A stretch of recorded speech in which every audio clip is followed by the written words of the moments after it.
నమస్తే మిత్రులారా. గత 10 రోజులుగా తెలుగు రాష్ట్రాల్లో ముఖ్యంగా వరుసగా జరుగుతున్న హత్యలు, ఆత్మహత్యలు, అనుమానాస్పద మృతులు నిరంతరం కొనసాగుతున్నాయి. ప్రతిరోజు ఎక్కడో అవుతాడు, ఏదో అవుతాడు. జనవరి 25 సురేఖ అనే అమ్మాయి నర్సు, నిజామాబాద్ జిల్లా యాచార గ్రామం.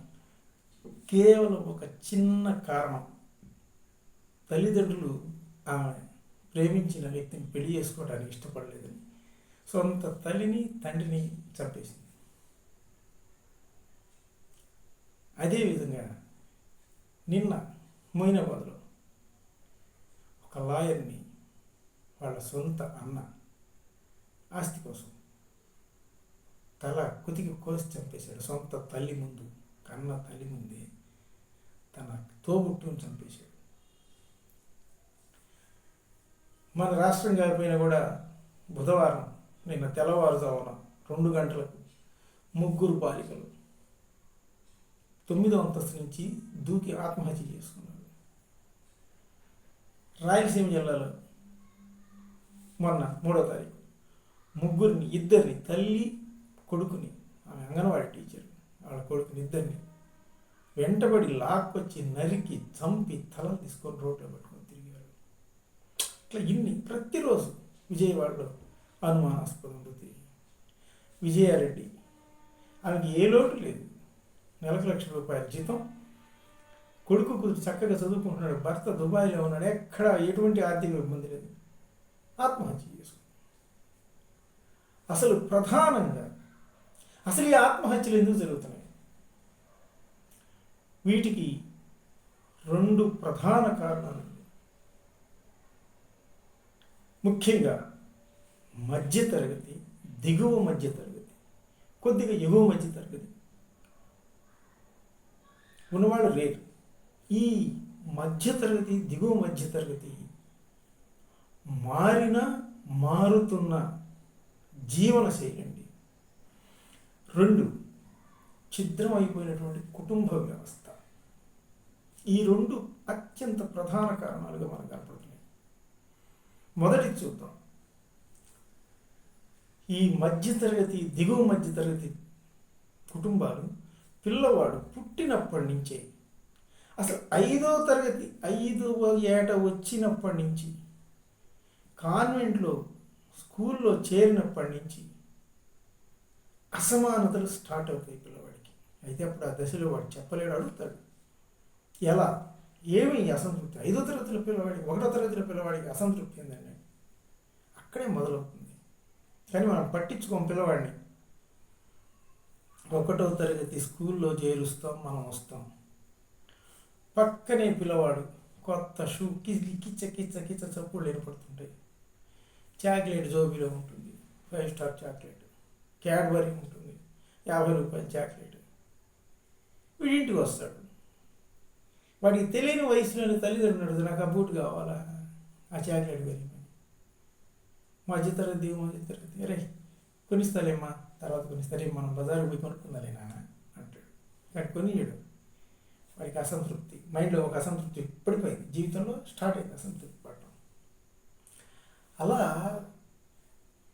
ఒక్కరోజు ఆ రోజు కొనసాగుతుంటుంది, ఈ అసంతృప్తి కొనసాగుతుంది. 2 సార్లు తల్లిదండ్రులు అడుగుతాడు, 3వసారి వాడు గోల్ చేస్తాడు, 2సారి కామ్ ఉంటాడు, చిన్నపిల్లడు కదా. కానీ ప్రతిరోజు వాడు చాక్లెట్ తినడం చూస్తుంటాడు, ఆ కొత్త షూ వేసుకోవడం చూస్తుంటాడు. ఇట్లా కొంతకాలం గడిచిపోయి క్రమంగా అలవాటు పడిపోతాడు. ఒక అసంతృప్తి పర్మనెంట్ అయిపోయింది. మళ్ళీ 2 ఇంకొన్ని సంవత్సరాలు గడుస్తాయి, ఇంకొంచెం వస్తుంది, 4, 5 తరగతులు వస్తాడు. ఇంటికి వచ్చేటప్పటికి పక్కింటి పిల్లవాడు కొత్త సైకిల్ కొనుక్కుంటాడు, టర్రని ఇంటి దగ్గరికి వస్తాడు. వీడి ముందు కట్ట పిల్లవాడు కదా, వాడికి ఏం తెలుసు, చిర తిరుగుతాడు.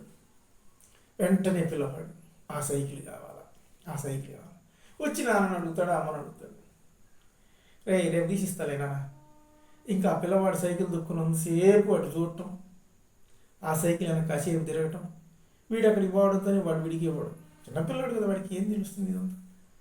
అక్కడ ఒక అసంతృప్తి మళ్ళీ పడిపోయి అలా కొనసాగుతూనే ఉంటాయి అసంతృప్తులు. ఒక రోజు కాదు కదా, రోజు వాడి ఇంటికి వస్తాడు, వీడి సైకిల్ దొక్కుంటాడు, వీడి సైకిల్ వాడు చూస్తుంటాడు, దానికే అలవాటు పడతాడు. కానీ అసంతృప్తి ఎక్కడికి పోదండి, మైండ్లోని పేర్కొంటుంది. ఇంకొంచెం కాలం గడుస్తుంది, కొంచెం ఊహ తెలుస్తుంది పిల్లవాడికి. 7వ తరగతికి వస్తాడు. అక్కడ వచ్చేటప్పటికి ఈ వారంలో ఒకరోజు సివిల్ డ్రెస్, బాగా పక్కనోడు బ్రహ్మాండమైన ప్యాంటు చొక్కా కిందకు జీన్స్ ప్యాంటు వేసుకొని వస్తాడు. వస్తూ తినడానికి తెచ్చుకుంటాడు, బాగుంటుంది. తిండి విషయం వచ్చేటప్పటికి 6-7 తరగతిలో పేరెంట్స్ వచ్చి పెడుతుంటారు, తల్లులు వచ్చి పెడుతుంటారు, కాబట్టి వాడికి ఆ డిఫరెన్స్ కూడా తెలియదు. ఈ 7-8 తరగతిలో వచ్చేటప్పటికి వాడికి కొంచెం అర్థం అవుతుంది. తల్లి సివిల్ డ్రెస్ వేసుకునే రోజు ఒక్కొక్కడు బ్రహ్మాండమైన డ్రెస్సులు వేసుకొని వస్తుంటారు, కొంతమందికి ఉండదు. వీడి మైండ్లో అసంతృప్తి పెరిగిపోతుంది. మళ్ళా శుక్రవారం వచ్చిందంటే, శనివారం వాళ్ళకి ఇచ్చిన డే వచ్చిందంటే, ఆ డేలో కొంతమంది మెరిసిపోతుంటారు, కొంతమంది సాధారణ గుడ్డలతో వస్తారు. ఈ సాధారణ గుడ్డలతో వచ్చే వాళ్ళతోటి వాళ్ళకు మైండ్లో ఇంకొక అసంతృప్తి మళ్ళా పడిపోయింది. ఇట్లా ఒక రోజు కాదు, ఒక నెల కాదు, విద్యార్థి దశలో కొన్ని సంవత్సరాల పాటు తల్లిదండ్రులు చెప్పుకోలేక వాడికి కూడా తెలియకుండానే ఒక అసంతృప్తికి గురవుతూ జీవనంలో పెరుగుతూ ఉంటాడు. 8th, 9th క్లాస్ వచ్చేటప్పటికి పిల్లోళ్ళ మధ్యనే వేరియేషన్స్ వచ్చేస్తాయి. కొంచెం డబ్బు, అధికారం, హోదా ఉన్న పిల్లవాళ్ళు ఒకవైపు చేస్తారు. వాడు వేసే బట్టలు గమనిస్తాడు, వాడు తీసుకొచ్చే వస్తువులు గమనిస్తాడు, వీడి దగ్గర ఉండవు. క్రికెట్ బ్యాట్ ఉంటుంది, షటిల్ బ్యాట్ ఉంటుంది, వాడు 4 తీసుకుంటాడు, ఆడతాడు, వీడి దగ్గర ఉండవు. మళ్ళా అసంతృప్తి. 10th క్లాస్కి వస్తారండి. ఆ 10th క్లాస్లో ప్రతిదీ ఇక వేరియేషనే వచ్చేస్తుంది. వాళ్ళంతా కూడా గ్రూప్గా ఉంటాడు. వాడు తెచ్చే ప్యాంట్లు, వాడు తీసే దాంట్లు, తినే తిండి. క్యారేజ్ బాక్స్ తెస్తే ఒక్కొక్కటి చికెన్ బిర్యానీ, మటన్ బిర్యానీ ఉంటుంది. ఒక్కడి బాక్స్లో కారపు ముద్ద, వంకాయ కూర, తోటకూర పప్పు, లేకపోతే పచ్చడి, నిమ్మకాయ దండ, పెరుగన్నం. మళ్ళా అసంతృప్తి. వాడికి తెలుసు, అప్పటికి ఊహ తెలుస్తుంది, ఊహ మా ఇంట్లో ఉండదు కదా అని. అక్కడి నుంచి మొదలవుతుందండి మళ్ళా అసంతృప్తి. 10th క్లాస్కి వస్తాడు. 10th క్లాస్ పరీక్షలు రాసి అయిపోయేటప్పుడు మళ్ళీ స్టూడెంట్స్లో, పిల్లల్లో డిస్కషన్ మొదలవుతాయి. నువ్వు ఎక్కడ చేరుతున్నావురా? నేను నారాయణలో చేరుతున్నానండి. నారాయణలో ఏది తీసుకుంటున్నావు? ఎక్కడ? నాది ఐకాన్, ఐఐటి స్పెషల్ బ్యాచ్. నాకు ఏసీ ఉంటుంది. నేను సంవత్సరానికి 2 లక్షలు 2.5 లక్షలు అంటే మా నాన్న చేరుస్తాడు. మా నాన్న అక్కడే చేరుస్తాడు. అక్కడే వాళ్ళ మధ్యనే కూర్చొని నిశ్శబ్దంగా వింటుంటాడు. ఎవరు? ఆ డబ్బులు కట్టలేడు, తన తండ్రి కట్టలేడు అని తెలిసిన వాడు నిశ్శబ్దంగా వింటాడు. మళ్ళా అసంతృప్తి. వెళ్ళిపోయారు, కాలేజీకి వచ్చాడు. మళ్ళా అసంతృప్తి అండి. ఒకటి సెల్ ఫోన్ కొంటాడు, ఒకటి ఐఫోన్ కొంటాడు. ఈ 20,000 పెట్టి సెల్ ఫోన్ కొన్నా కూడా ఐఫోన్ అని చూసి వీడు అసంతృప్తి చెందుతుంటాడు. అసలు లేనుడు 20,000 సెల్ ఫోన్ చూసి అసంతృప్తి చెందుతుంటాడు. అక్కడేసే బట్టలు అసంతృప్తి. ఈ అసంతృప్తి అసంతృప్తి అసంతృప్తి పిల్లవాడు అసంతృప్తితో పెరిగి పెరిగి పెరిగి పెరిగి అక్కడి నుంచి ఏమన్నా అవుతుందా? ఆ బీటెక్ వచ్చేటప్పుడు ఒక బండి వేసుకొని వస్తాడు, 2 లక్షల రూపాయలు బండి వేసుకొని వస్తాడు, 5 లక్షల రూపాయలు బండి వేసుకొని వస్తాడు. కానీ ఒకడు మౌనంగా చూస్తుంటాడు, బండి లేకుండా. వాడిలో కసి. అక్కడి నుంచి యవ్వనం ప్రారంభమవుతుంది. అసంతృప్తికి బదులు అసంతృప్తికి మించిన అసంతృప్తి రూపంలో ఉండే ఒక కసి మొదలు. కానీ మౌనంగా భరాయిస్తాడంటే అప్పటికి ఊహ మొత్తం తెలుస్తుంది. తల్లిదండ్రులు, వాళ్ళ ఆర్థిక స్థితిగతులు, వీడు ఏం చేయాలి, ఇది అనవసరం అని. కొంతమంది, అందరూ కాదండి, కొంతమంది విజ్ఞతతోటి మెచ్యూర్డ్ స్టూడెంట్స్ ఉంటారు, టాప్ మోస్ట్. వాళ్ళు ఏం పట్టించుకోరు. వాళ్ళు ఏం తీసుకుంటారు? దీన్ని ఒక ఛాలెంజ్గా తీసుకుంటారు. ఒరే, మన పరిస్థితి ఇది కాబట్టి మనం చదువుకోవాలి. వీళ్ళని మన లైఫ్లో ఇవన్నీ నా తరం కాకుండా నా పిల్లలకి ఇవన్నీ సమస్యలు లేకుండా చూసుకోవాలంటే ఇప్పుడు నేను కష్టపడాలని వాడు చాలా ప్రశాంతంగా, కూల్గా తీసుకుంటాడు, సింపుల్గా తీసుకుని వెళ్ళిపోతారు. కానీ వాళ్ళ పర్సెంటేజ్ తక్కువ ఉంటుంది. వాళ్ళ లైఫ్లో గోల్ కొట్టుకుని వెళ్ళిపోతారు. ఈ పర్సెంటేజ్ ఎక్కువ ఉండేవాడు అసంతృప్తి చెందుతాడు, కసి చెందుతాడు. వాడు బండి వేసుకొని వస్తాడు, వీడు నడిచి రావాలి. ఎంత గ్యాప్! అసంతృప్తి, మళ్ళా అసంతృప్తి. ఇక అక్కడి నుంచి ఈ రకంగా ఆడపిల్ల, మగపిల్లవాడు ఇద్దరు పెరిగి పెద్ద అవుతారండి. ఇద్దరు అసంతృప్తి. ఇంకా ఆడపిల్లలో ఈ అసంతృప్తి భయంకరంగా ఉంటుంది. అందుకే సూసైడ్ సునాయాసంగా చేసుకుంటున్నారు. ఈ ఇద్దరు సునాయాసంగా ఇంత అసంతృప్తులు జీవితంతో పెరిగి పెరిగి పెరిగి పెరిగి పెరిగి ఉద్యోగంలో చేరుతారు. ఈ పెరిగిన అసంతృప్తి అగ్నిపర్వతమై ఉంటుంది లోపల.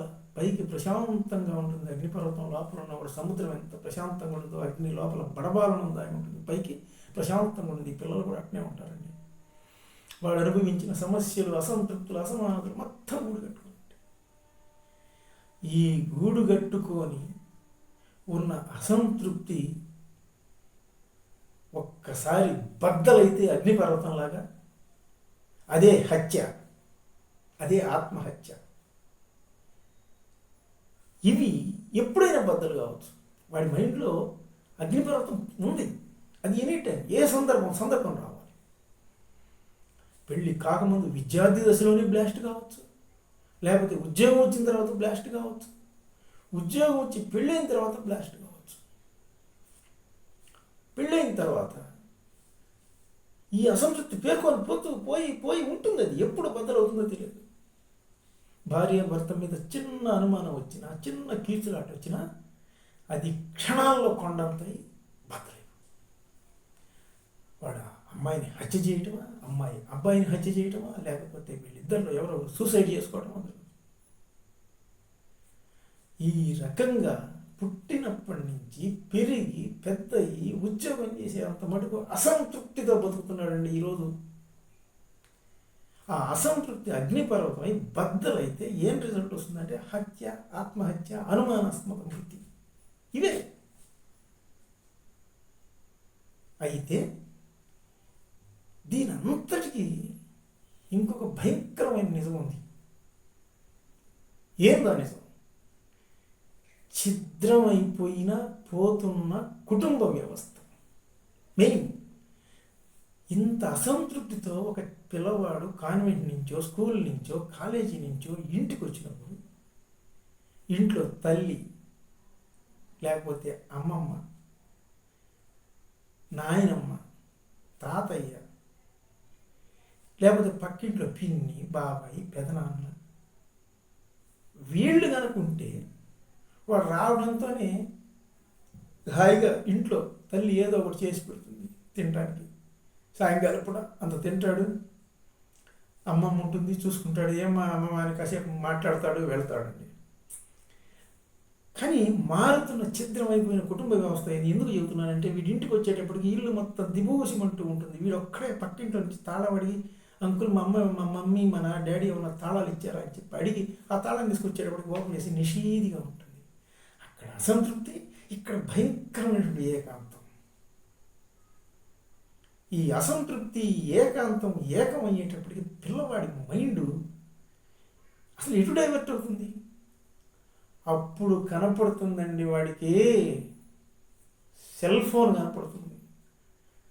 ఈయనకి మించిన ఆప్తమిత్రుడు లేడురా అనుకుంటాడు వాడు. అక్కడ అడిక్ట్ అవుతాడండి.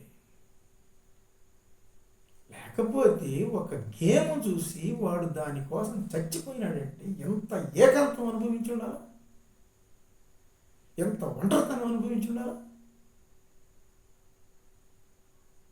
ఇది జరుగుతున్న వాస్తవమైన పరిస్థితి. గతంలో తల్లి ప్రధానంగా గృహిణిగా ఇంట్లో ఉండేది. పిల్లలు ఎక్కడి నుంచి తిరిగి వచ్చినా ఏదో ఒకటి దోశలు, బోండాలు, లేకపోతే ఒక తినేవి పర్టికులర్గా పెట్టేవాడు. పిల్లలతో ఆకలితో వస్తారు, రావడంతో కొంచెం తినేవాడు, మంచినీళ్ళు ఇచ్చి తాగేవాడు. కాసేపు ఉండేవాడు ఇంట్లో. తల్లిదండ్రులు ఉంటే అది తృప్తి. వాడి బాధలన్నీ మర్చిపోతాడు. హాయిగా క్రికెట్ బ్యాట్ తీసుకుని రౌండ్ పోతాడు, కనిసేపు ఆడుకుంటాడు. సాయంకాలం వచ్చేటప్పుడు భోజనం చేసి పెడుతుంది, తింటాడు. లేకపోతే పక్కింట్లో బాబాయ్ ఉంటాడు, చిన్న ఆయన ఉంటాడు, పెద్దనాన్న కొడుకులు ఉంటారు. ఏంద్రా అంటే అన్న ఇటు బజార్కి పోయించాను అంటాడు. వాడికి ఒక ధైర్యం, ఇంట్లో ఒక ధైర్యం, భరోసా. ఏదన్నా జరిగితే అన్న నేను కాలేజీలో ఇటు జరిగిందన్న, నేను స్కూల్లో ఇటు జరిగింది మామయ్య అని చెప్పుకుంటాడు. కానీ మారుతున్న జీవనశైలి, ఛిద్రమైన కుటుంబ వ్యవస్థ, ఒక తల్లి, ఒక తండ్రి, అంతే. పిల్లలు కూడా ఇద్దరే, లేకపోతే ఒక్కడు. ఈ ఒక్కడు ఎవరితో చెప్పుకోవాలి తన బాధ? వీళ్ళు మైగ్రేట్ అయిపోయి ఉంటారు. ఏ హైదరాబాదో, విజయవాడో, విశాఖపట్నమో, ముంబయో, బెంగళూరు వెళ్ళిపోయి ఉంటాడు. మరి ఇతర రాష్ట్రాలకు భాష కూడా తెలియదు. పక్కింట్లో బాబాయ్ ఉంటాడా, పిన్ని ఉంటుందా, ఇంట్లో తల్లి ఉంటాడా, తల్లి ఉంటాడా. తల్లి 6 గంటలకు వచ్చి ఆమె అలసిపోయి పడుకుంటుంది, తండ్రి 9:30కు వస్తాడు, అసలు మాట్లాడేది వీడొక్కడే. ఇట్లా జీవితం మొత్తం అసంతృప్తి అయ్యి ఛిద్రమైన కుటుంబ వ్యవస్థ, మారుతున్న జీవన శైలి ఈరోజు హత్యలకు, ఆత్మహత్యలకు ప్రేరేపిస్తుంది. కాబట్టి తల్లిదండ్రులు ప్రధానంగా ఎన్ని సమస్యలున్నా తన బిడ్డలతోటి రోజులు కనీసం ఒక అరగంట హ్యాపీగా ఒక ఫ్రెండ్లీ మేనర్తో, నాన్న నీకు ఏ సమస్య, ఏది రా సంగతి, ఏం కావాలి, వాడి కొని వెళ్ళే దగ్గరికి తీసుకొని స్నేహపూర్వకంగా వాడితో అక్కడ బజార్కి తీసుకుపోయి ఒక్క కూల్ డ్రింకో లేకపోతే ఒక 2 బజ్జీలు, వాడికి ఏం కావాలో ఒక్కసారి తీసేయండి. నెలలో 2 సార్లు 90%, కనీసం 60-70% తీరిపోతుంది. ఈ సమస్యలే ఉండవు. కానీ మారుతున్న ఆధునిక కాలంలో తండ్రి కేవలం సంపాదించడం అతని కాదు, ఎక్కువ శాతం అందరు కాదండి ఇక్కడ. కాబట్టి ఈ జీవనశైలి మారి కుటుంబ వ్యవస్థ కనుక మారితే ఇవన్నీ కూడా అధిక శాతం తగ్గిపోతాయి. మళ్ళీ హాయిగా ఉంటుంది సమాజం.